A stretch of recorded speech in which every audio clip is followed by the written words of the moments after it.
இங்க மாமிமார்களும் இருப்பாங்க. அவங்களுக்கு செல்ற விஷயம் நசியத் என்னன்னா, கல்யாணம் முடிச்சது கொடுத்ததுக்கு பின்னால நீங்க அவங்களோட வாழ்க்கையில இன்டர்ஃபியர் பண்ண போவானும். அது உங்களுக்கு தேவையில்லாத வேலை. சரி, இப்ப பொதுவாக தாய் என்ற ரீதியில அவங்களுக்கு உள்ளத்தில் அதே என்ன மகன் இப்ப என்ன கணக்கெடுக்கிறல்லே என்றதை சைத்தான் அப்படிதான் போடுவார். எனவே ஏழுமான மட்டும் இப்படி வரக்கூடிய நேரத்துல நீங்க என்ன செய்யணும்? நீங்க மாமி உங்களுக்கு விருப்பமான நிலைங்க, அடுத்தது நான் எடுக்கிறேன். ஸ்பெஷலி உங்களோட அதே மாதிரி சொல்றாங்க, ஸ்பெஷலி உங்களோட மாமி ஒரு விடோ, அதாவது கணவன் இழந்த ஒரு பெண்ணாக இருந்தா அந்த மாமிய தனியா வீட்டுல வச்சுட்டு நீங்க 2 பேர் மட்டும் சுத்த போவாங்க. அவ விரும்பி சொல்றாண்டா, இல்ல நான் இருக்கிறேன், என்னையால கஷ்டம், வயசாளிதானே, இப்படி அவ விரும்பி சொல்லாம நீங்க அவ தனியா விட்டுட்டு போறது இருக்குதே, உங்களோட ஃபேமிலியில பிரச்சனைகள் உண்டாக்கும் என்று சொல்றாங்க. இது போறது ஹராம் இல்ல, ஆனா அவட உள்ளம் வெடிக்கிறதுக்கு ஒரு காரணமாக அமையும். அதுக்கு பின்னால உங்களுக்கு தான் பிரச்சனை வரும். நீங்க ஒன்றாக வாழ்ந்து இருந்தா, ஒன்றாக தான் இருக்கிறீங்க என்பதாக இருந்தா. அதே மாதிரி சொல்றாங்க, நீங்க எல்லாம் ஒரே வீட்டுல இருக்கிறீங்கன்னா ஒரு போன் ஒன்று உங்களுக்கு வருது, கால் உங்களுக்கு வருது. சில நேரத்துக்கு உங்களோட குடும்பத்துல மாமா பேசுறாருங்க, தாத்தா பேசுறாருங்க. அந்த போன்ல பேசினதுக்கு பின்னால அல்லது பெண்கள் பேசுறாருங்க, அந்த பெண்கள் பேசினதுக்கு பின்னால மஹரமுடைய பிரச்சனை இல்லாட்டி மாமிக்கு சொல்லுங்க இவர் தான் பேசினார். அப்படி இல்ல பெண்கள் தான் பேசினாங்கன்னா கொஞ்சம் எங்க மாமியோட பேசுங்களே என்று மாமிக்கும் கொஞ்சம் கொடுங்க பேசுறது. ஏன் இந்த அளவுக்கு எழுதுறாங்கன்னா நீங்க அப்படி சொல்லல, கொஞ்ச நாள் போகல அவட உள்ளத்துல பாருங்களே, அவ மட்டும் குடும்பத்தார்களோட பேசுறாங்க, என்னைய கொஞ்சம் சரி பேச விடுறது. பெண்கள் என்ற வரகள் அப்படி வரதான் செய்யும். உலமாக்கள் எழுதுறாங்க, இதையும் நீங்க கொஞ்சம் கொடுங்க.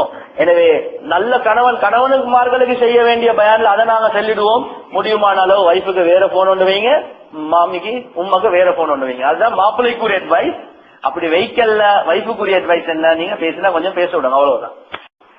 கண்ணியத்துக்குரிய தாய்மார்களே, சகோதரிகளே, ஆக சாலிஹான மனைவியுடைய சிஃபத் என்னன்னா கிதாப்ல எழுதுறாங்க, ஹஸ்பண்ட் இப்ப சம்பாதிச்சு சேலரியை இவ்வளவு காலம் உம்மட கையில தான் கொடுத்து கொண்டிருந்தா, சேலரிய யார்ட கையில, உம்மட கையில தான் கொடுத்து கொண்டிருந்தா, இப்ப கல்யாணம் முடிச்சதுக்கு பிறகு அந்த சேலரிய எடுத்துக்கொண்டு அவருட உம்மட கையில கொடுக்காம மனைவிட கையில கொடுக்கக்கூடிய நேரத்துல அந்த மனைவி செல்லணுமா, இவ்வளவு காலம் நீங்க உம்மக்கு தான் உங்களோட சேலரிய கொடுத்து கொண்டிருந்தீங்க, அப்படியே மெயின்டைன் பண்ணினா நல்லமே, மறுவ நான் அதை எடுத்து அவங்களோட உள்ளத்துல பிரச்சனைகள் வாரத்துக்கு பார்க்க நீங்க உங்களோட தாய்க்கு கொடுங்க, நீங்க எனக்காக வேண்டி செலவழிக்கிறீங்க தானே, இதே எனக்கு போதும் என்று எனக்கு தரவானம் மாமிக்கே கொடுங்க என்று செல்லக்கூடிய பெண் சாலிஹான பெண், பிரச்சனைகளை குறைக்கக்கூடிய பெண்.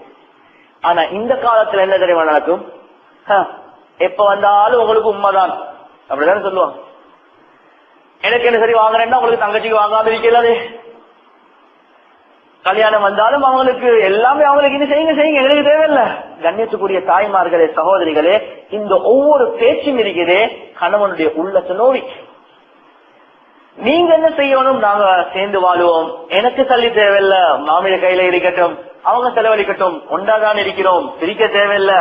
கணவனுடைய நசீகத்துல நாங்க அது வேறையான அமைப்புல சொல்லுவோம். ஆனா கண்ணியத்துக்குரிய தாய்மார்களே, சகோதரிகளே, ஒரு குடும்பத்தை சந்தோஷமாக நடத்தக்கூடிய நேரத்துல அந்த பெண்ணுக்கு இருக்கக்கூடிய ரெஸ்பான்சிபிலிட்டி என்ன, தன்னுடைய தாய் தஞ்சர்களை கண்ணியப்படுத்துறத போல தன்னுடைய கணவனுடைய தாய் தஞ்சர்களை கண்ணியப்படுத்தணும், அவங்கள சங்கப்படுத்தணும், அவங்களோட முகப்பத்தா அடிக்கிறதுக்கு முயற்சி செய்யணும்.